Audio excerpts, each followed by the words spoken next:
ఇక్కడ ఒక చిన్న రాళ్ళుంది.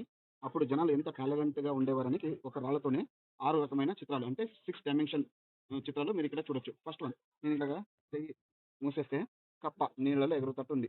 Frog ready to jump in the water. Second ఇలా మూసేసి ఇలా తీసేస్తే చిన్న శివలింగం కింద పైనుంచి నాగపాము పడగ పెట్టి నీడగా ఉండేది. నాగలింగ. థర్డ్ వన్ ఈ పక్క నుంచి చూస్తే పెద్ద కోతి చెయ్యిచ్చి చిన్న కోతిని ఎత్తుకుంది. ఇది తోక. ఓకే. పెద్ద కోతి చెయ్యిచ్చి చిన్న కోతిని పైన ఎత్తుకునేటట్టు. Big monkey is carrying his baby monkey. మరి ఇటువైపు నుంచి చూస్తే నాలుగోది మొదటి కాళ్ళు నేలపైన, రెండో కాళ్ళు ఆకాశంలో, తోక పైన. ఇలా మూసేస్తే ఇలా పట్టుకుంటే బాడీ ఇది. ఇలా మూసేస్తే హనుమంతుడు ఒక పర్వతం నుంచి ఇంకో పర్వతానికి ఎగురుటట్టు ఉన్నాడు. ఫుల్ మూసేస్తే నాగపాము పడగేసుకొని వెళ్తున్నట్టుంది. ఇది తోక, ఇది పడగ. నాగపాము like snake was moving. Okay. First ముందు నుంచి ఇలా మొత్తం మూసేసి చూస్తే పెద్ద కోతి చిన్న కోతికి పాలిస్తున్నట్టు. Big monkey feeding his baby monkey.